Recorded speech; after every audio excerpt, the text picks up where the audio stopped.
अब एक next step पे बढ़ते हैं कि मान लीजिए ये श्योरिटी है, ठीक है। श्योरिटी किसके लिए है? डेटर के लिए है। श्योरिटी फॉर डेटर किसको है? श्योरिटी है क्रेडिटर।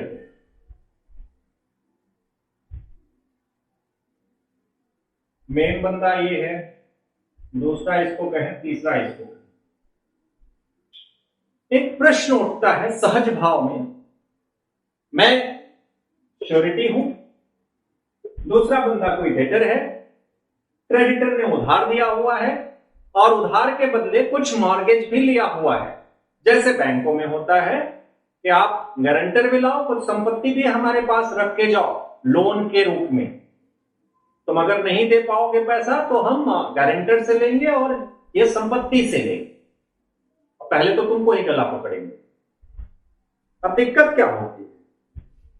सिचुएशन को समझिए कि अगर डेटर डिफॉल्ट कर जाए, डिफॉल्ट इन पेमेंट या रीपेमेंट ऑफ लोन, तो क्रेडिटर को क्या अधिकार है? डेटर प्लस मॉर्गेज, मॉर्गेज बोलते हैं, मॉर्गेज माने बंधक, कुछ संपत्ति बंधक रखिए डेटर। तो क्रेडिटर के पास एक ये विकल्प होता है, एक ये विकल्प होता है, इसीलिए कहा गया कि भाई 3 ट्राइपार्टाइट बारमूडा ट्रायंगल बन रहा है यहां पे, ठीक है। क्रेडिटर के पास इनके डिफॉल्ट की स्थिति में क्या विकल्प हैं? क्या ये पहले इसको पकड़े और कहे पैसा दो, पैसा मान लीजिए नहीं दे पाता है, मॉर्गेज प्रॉपर्टी है उसको सेल प्रोसीडिंग करे। सेल प्रोसीडिंग इतनी आसान नहीं होगी, पहले जाए उसके कुर्की का आदेश कराए सिविल कोर्ट से, यहां से वहां से, it is not too easy, ठीक है।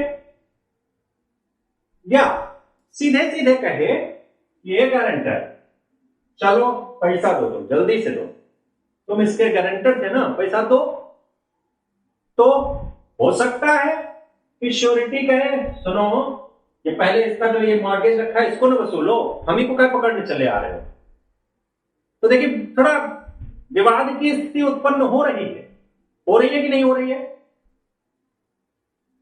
हो रही है कि नहीं हो रही है? और क्या होना चाहिए? क्या होना चाहिए? विवाद से बचने के लिए क्या करना चाहिए? कानून तो जो था 128 में कह के धीरे से खिसक लिया। अब विवाद आ जाता है इंटरप्रिटेशन ऑफ स्टैट्यूट्स, जो आपके संविधियां हैं, नियम हैं, कानून हैं, एक्ट्स हैं, इनका निर्वचन करने की बात आती है। निर्वचन कौन करता है?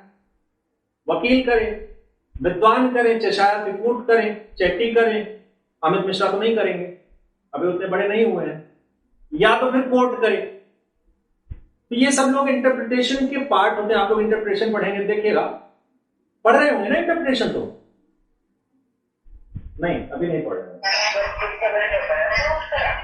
हाँ, जब पढ़िएगा तब देखिए यहां पे समस्या ये 128 में इसका कोई सोल्यूशन है नहीं।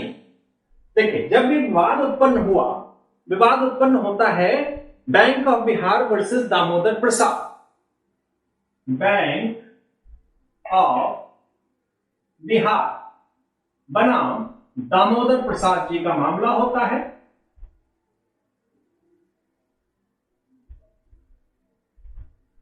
इसमें यही जो मैंने बताई स्थिति वही उत्पन्न होती है। क्रेडिटर सोचता है कौन डेटर के पछड़े में पड़े, इसके संपत्ति से कैसे वसूलें, इसी को पकड़ो, ये कैश हमारा पेमेंट कर दे, हम फ्री हो जाएं। ठीक है, ये कहता है ना हम नहीं देंगे, पहले तुम्हारे पास उसकी मॉर्गेज प्रॉपर्टी, उसके पास जाओ उसको वसूलो, फिर अगर कम पड़ेगा तो मेरे पास आना। हो गई समस्या। तो जब सिविल कोर्ट में सूट फाइल होता है, मुकदमा चलता है, तो जिसको कहेंगे ट्रायल कोर्ट ने कहा कि ऐसा है, ये सिक्योरिटी सही कर रहा है, जाओ ना पहले ये मॉर्गेज से पैसा वसूलो, यहां से अगर कुछ बचा जाएगा तो तुम आना इनके पास, इनसे ले सकते हो, लेकिन for realization purpose go to data first, उसकी जो आपने प्रॉपर्टी ली उसको पहले आप बेचो ना, फिर आना इसके पास, कह दिया इसने। ट्रायल कोर्ट, श्योरिटी जो था थोड़ा ठीक ठाक रहा होगा, गया हाई कोर्ट। हाई कोर्ट ने भी ट्रायल कोर्ट को बैठ कर दिया कि जाओ भाई तुम पहले दो। सुप्रीम कोर्ट जाता है मामला। सुप्रीम कोर्ट में कहता है it is the duty of surety to pay.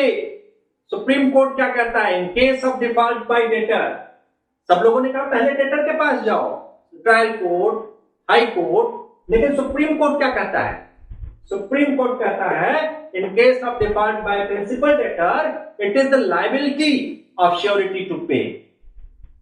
कोई जरूरी नहीं है कि जो उपचार क्रेडिटर को, जो रेमेडीज क्रेडिटर को डेटर के अगेंस्ट मिली हैं, डेटर के अगेंस्ट मिली हैं, पहले उनको यूटिलाइज कर ले, वो पहले उनको वो एग्जॉस्ट कर ले, यानी वो उसकी जो ये विकल्प है ये सब समाप्त हो जाए, तभी आप श्योरिटी के पास जाएंगे।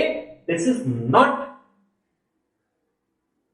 क्या नेसेसरी, यह आवश्यक नहीं है, यह आवश्यक कतई नहीं है कि जब तक आपके क्रेडिटर्स के जो राइट्स हैं अगेंस्ट डेटर वो एग्जॉस्ट ना हो जाएं, तब तक आप श्योरिटी के पास नहीं जा सकते।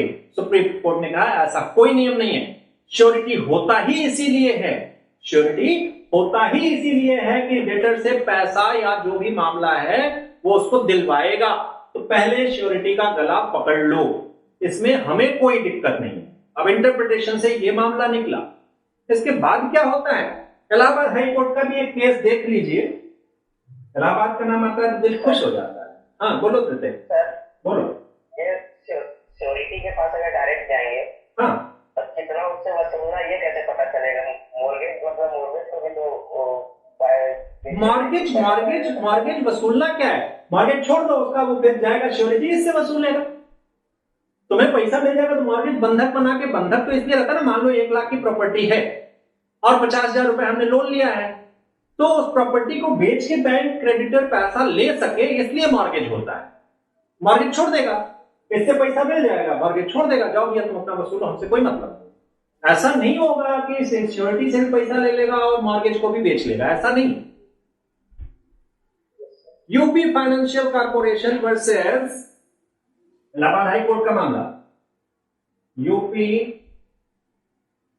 Financial corporation limited versus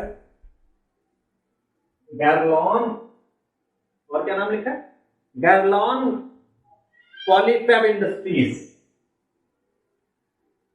पॉलीफैब।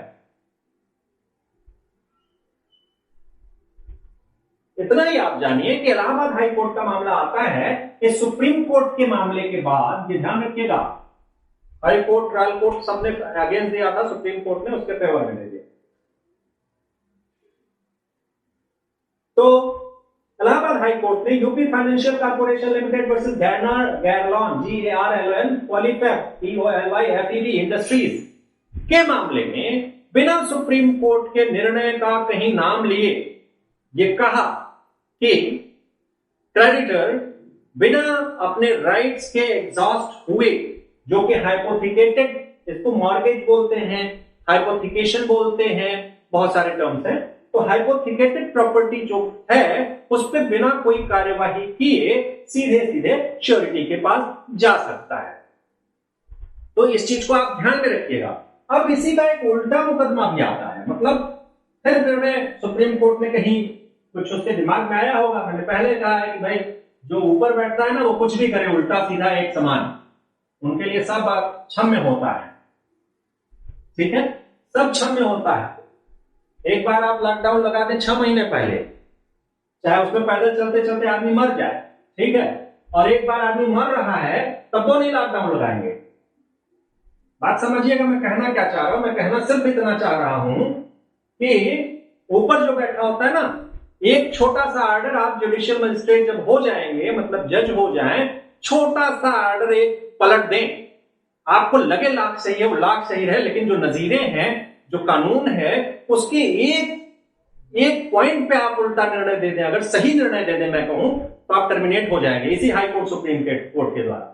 High court आप पे होता है ना, आप पे आपका अधिकारी होता है, जुडिशियल जो लोअर जुडिशियरी में जजेस होते हैं, लेकिन वो चाहे तो अपना फैसला आज पढ़ते, कल एक महान न्यायमूर्ति ने कुछ कहा, आज दूसरा कुछ कह सकता है, उनके पास पावर होती है। तो एक केस आता है union of India versus मनकू Narayan, union of India short में वर्सेस मनकू नारायण। ठीक है, इस केस में क्या होता है, दिल्ली हाई कोर्ट का मामला होता है, दिल्ली हाई कोर्ट का मामला होता है, उसमें कुछ वही स्थिति आती है। तो क्रेडिटर को कहता है कि पहले जाओ, जो मॉर्गेज प्रॉपर्टी हो, डिक्री, आप जब आ जाइएगा सीपीसी में पढ़िएगा तो डिक्री ऑर्डर क्या क्या होता है वो पढ़िएगा।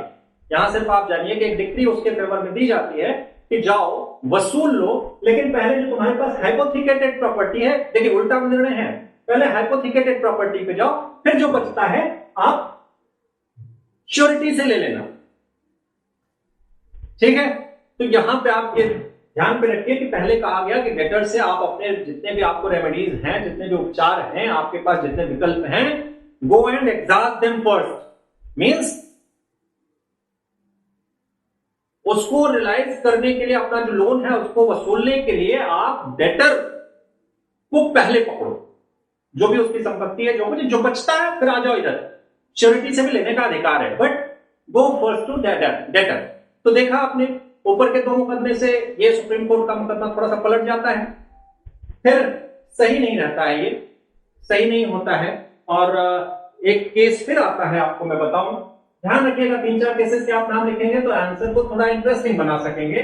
बाकी तो 2 केसेस से भी काम चल सकता है, 1 से भी चल सकता है, 1 नहीं डालेंगे तो भी चल जाएगा, कोई दिक्कत नहीं। फिर एक केस आता है बढ़िया, इसको आपको याद रखना पड़ेगा, state bank of India,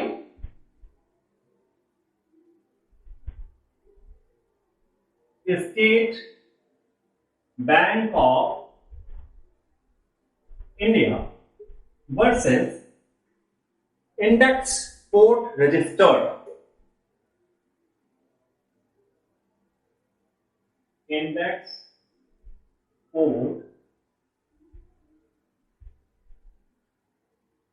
registered and, हाँ बस यही इतना, ये केस होता है। इसमें फिर से सुप्रीम कोर्ट ने अपने पुराने निर्णय को पलटा और कहा कि under section 128 of Indian contract act save आप कह सकते हैं कि जो 128 में क्या कहा गया है कि एक्सटेंसिव, को एक्सटेंसिव होता है with that of the principal debtor. तो जहां तक उसका ऋण का सवाल होता है, देखिए उसी को पकड़ा, इंटरप्रेट वहीं से किया कि 128 कहता है कि को एक्सटेंसिव होगा, को एक्सटेंसिव विद दैट जो भी है प्रिंसिपल डेटर का। तो मान लिया यहां पे इसका मतलब यही निकलता है, जितना डेटर लायबिल होगा उतना ही श्योरिटी भी लायबिल होगा। तो अगर 1000 के लिए डेटर लायबिल है तो being a surety, being a guarantor, surety भी उस 1000 के लिए लायबिल होगा। इसलिए जो क्रेडिटर है वो श्योरिटी को पहले पकड़ सकता है, उसमें कोई हमारी तरफ से रोक नहीं लगाई जाएगी। देखिए मामला फिर उसी पे आ गया कि debtor has a right to go to any of the, जो उसके डेटर्स हैं, डेटर एक तरह से दोनों हो जाएंगे, श्योरिटी और वो भी, तो he can go for surety, he can go for debtor। उस पर कोई ये ऑब्लिगेशन नहीं इंपोज किया जा सकता कि नहीं go first to debtor then to surety. बात समझ में आई यहां तक? तो यहां इसको ये फ्री कर दिया गया कि भैया जिसके पास हो उसके पास जाओ, और इसी में उन्होंने एक चिट्टी ऑन कॉन्ट्रैक्ट्स का, चिट्टी साहब है जो मैंने पहले नाम लिया, उनका एक 2 लाइन का कोटेशन है, उसको उन्होंने कोट किया कि सबसे पहले आप, मतलब आप देख लीजिएगा बुक में, वैसे मैं पढ़ भी सकता हूं, prima the surety may be proceeded against without demand against him and without first proceeding against the principal debtor. Chitty साहब ने अपने बुक, कॉन्ट्रैक्ट की बुक में लिखा है कि जो क्रेडिटर है वो श्योरिटी को बिना किसी उसके पकड़ सकता है। पहले जरूरी नहीं है कि पहले वो डेटर के पास जाए उस ऋण का भुगतान पाने के लिए, इतना ही कहा। तो उस चीज को किसने, जे योगेश्वर दयाल, जस्टिस योगेश्वर दयाल जी थे इस केस में, इंडेक्स पोर्ट रजिस्टर्ड लिमिटेड के मामले में। तो योगेश्वर दयाल साहब ने चिट्टी साहब को कोट करते हुए ये कहा कि आप भाई फ्री हो, जिसको चाहो उसको पकड़ो, ये जरूरी नहीं कि पहले आप डेटर के अगेंस्ट आप सारी प्रोसीडिंग पूरी कर लो, तब फिर अगर आपके पास कोई रास्ता नहीं बचता है तब श्योरिटी के पास जाओ, ऐसा कतई जरूरी नहीं है। इस कॉन्सेप्ट को आप क्लियर रखिएगा।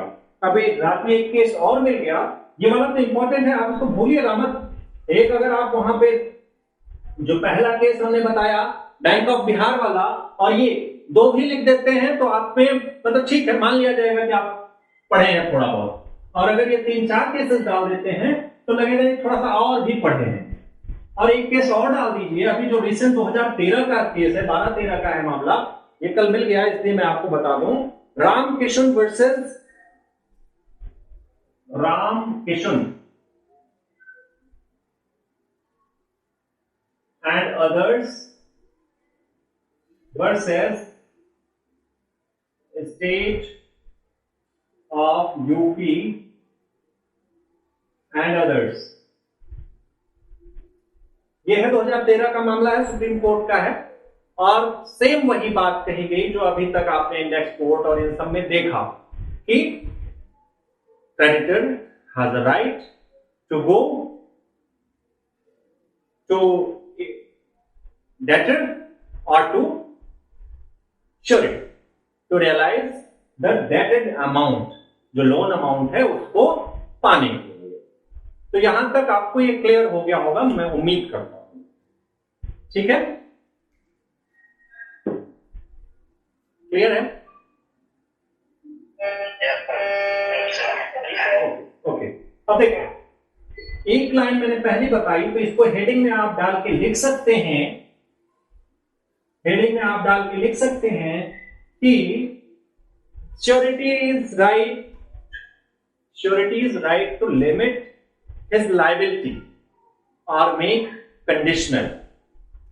ए अगर बी को एक, ये बी है क्रेडिटर मान लीजिए, ये है श्योरिटी मान लीजिए, ये है डेटर अगर 5,000 रुपए के लिए कोई लोन लिया है तो गारंटर जो है ये कह सकता है, it is surety's right to limit his liabilities. प्रतिभू का ये अधिकार होता है कि वो अपने दायित्वों को उस कॉन्ट्रैक्ट ऑफ गारंटी में एक सीमा रेखा प्रदान कर दे, एक लिमिटेशन प्रोवाइड कर दे। ठीक है, ए अगर श्योरिटी बन रहा है डी के लिए तो कह सकता है भी आप भले ही 5,000 दो, but I will be liable only for 2,000। अगर पी एग्री कर जाता है तो ठीक है, ये भले 500 का डिफॉल्ट करेंगे, इनकी लिमिटेशन कहां होगी, केवल 2,000 तक। बात समझ में आ गई? और इस तरह की कोई और शर्त को रखना चाहे तो अपनी तरफ से रख सकता है, शर्त सहित संविदा मानी जाएगी गारंटी की, गारंटर की ओर से। ये आप एक हेडिंग में अलग से लिखिएगा, ठीक है। और एक पढ़ते हैं धारा 129, जहां पे आप समझ लें लायबिलिटी यहां पे खत्म हो रही है। श्योरिटी की लायबिलिटी क्या होगी, कैसी होगी, कितनी होगी, कब उसको एक्सक्यूट किया जाएगा, ये सारी चीजें खत्म हो रही हैं।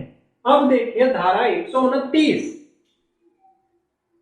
यहां पे श्योरिटी की लायबिलिटी खत्म हो जा रही है। हम नई चीज देखने जा रहे हैं कि 129 में क्या कहा गया, 129 यहां कहा जाता है कंटिन्यूइंग गारंटी। कंटिन्यूइंग गारंटी में क्या लायबिलिटी होगी? अभी तक तो सिंपल सिंपल जो कॉन्ट्रैक्ट था वो सिंपल था। अब यहां पे कंटिन्यूइंग गारंटी, इसमें लायबिलिटी क्या होगी? लायबिलिटी इन कंटिन्यूइंग गारंटी, ये धारा 129 में कहा गया चालू या गारंटी, क्या बोलेंगे इसमें, क्या लिखा है 129 में? चलत प्रत्याभूति। चलत मैंने भाई कंटिन्यू है, चालू है, चल रही है, ठीक है। तो चलत का मतलब यही है कि जो कंटिन्यू हो, चलत प्रत्याभूति। अब चलत प्रत्याभूति क्या होता है, पढ़ चुके हैं। जैसे कंटिन्यूइंग वहां पे कॉन्ट्रैक्ट होता है, वैसे यहां कंटिन्यूइंग गारंटी है एक समय के लिए। 129 पढ़ी, फिर समझ में आएगा। जल्दी से खत्म करेंगे, हमारे पास ज्यादा समय नहीं है। प्रत्याभूति, एनीथिंग डन और any promise made for the benefit of the principal debtor may be, नहीं सॉरी कहां पढ़ना है, 129 पढ़ना है। गारंटी सबके पास है ना, पेयर खोल के रखता हूं। A guarantee which extends to a series of transactions is called a continuing guarantee. आप कुछ लगातार काम कर रहे हैं, ये पहला इलस्ट्रेशन देखिए, आप कोई लगातार काम हो रहा है। जैसे एक बंदा कहीं एम्प्लॉय किया जाता है, ये ए है, ये एम्प्लॉयड है। पहले मैंने बताया एम्प्लॉयमेंट के लिए भी गारंटी होती है। किसी फर्म में जहां पे कैशियर का काम है, तो ये क्या करता है, 1 2 3 4 5 6 महीने में 30 दिन है, 30 दिन ये क्या करता है, जो भी कलेक्शन होता है इनके फर्म का, उसको कभी 10,000, कभी 20,000, कभी 50,000, कभी 60,000, कभी 5,000, कभी 2,000। देखिए ये क्या है, कंटिन्यूअस प्रोसेस है। हिंदी में लिखा गया है, वह प्रत्याभूति जिसका विस्तार समव्यवहारों की किसी आवली पर हो। आवली का क्या मतलब है, सीरीज, ये क्रम चल रहा है। तो इसमें भाई जब गारंटी मान लीजिए ए बी की गारंटी लेता है 10,000 रुपए के लिए, कि भाई ठीक है इनको आप एम्प्लॉयमेंट पे रखो, कोई गड़बड़ करेंगे तो मैं 10,000 रुपए तक पे करूंगा। अब देखिए 10,000, 20,000, 50,000, 60,000, कई सीरीज है, सीरीज में काम हो रहा है। तो किसी एक ट्रांजैक्शन के लिए इन्होंने नहीं कहा, जहां कहीं ये फॉल्ट करेंगे वहां पे 10,000 की इनकी लायबिलिटी फिक्स हो जाएगी। दिस इज द सीरीज, आवली मींस सीरीज, ये श्रेणी है किसी एक ट्रांजैक्शन के लिए। अब देखिए इसमें अभी हम उदाहरण देखते हैं तो समझ में आएगा। यहां पे आपको समझ में आ गया होगा कि a guarantee which extends to a series of transaction is called continuing guarantee। तो continuing guarantee ये हुई कि 10 ट्रांजैक्शंस ये बंदा करेगा, तो इन सब के लिए, सब पे जिस पे भी वो फॉल्ट करेगा वहां इनकी लायबिलिटी रेज होगी। जल्दी से हम इसके इलस्ट्रेशन देखते हैं, समझ में आएगा। ख से माल कहां चला गया, A in consideration that B will employ C in collecting the rent of B's जमींदारी। वही मान लीजिए B की जमींदारी में ये रेंट कलेक्ट करेंगे। क्या होता है फिर, promise A promises B to responsible to the amount of rupees 5,000 for the due collection and payment by C of those rents। It is a continuing guarantee। ये पहला वाला इलस्ट्रेशन यही है कि हम कह रहे हैं आपका इकट्ठा करते रहेंगे, आपको देते रहेंगे पैसा। इसके लिए 5,000 रुपए तक के लिए इन्होंने लिया है। जहां भी 5,000 की पार्ट, जहां ज्यादा की भी पार्ट हो सकती है, लेकिन 5,000 तक के लिए लायबिलिटी इनकी फिक्स है। तो पहले मैंने बताया कि कंडीशनल हो सकती है।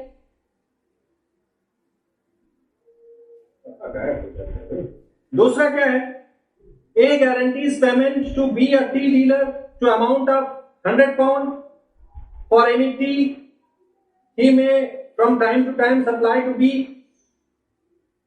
देखिए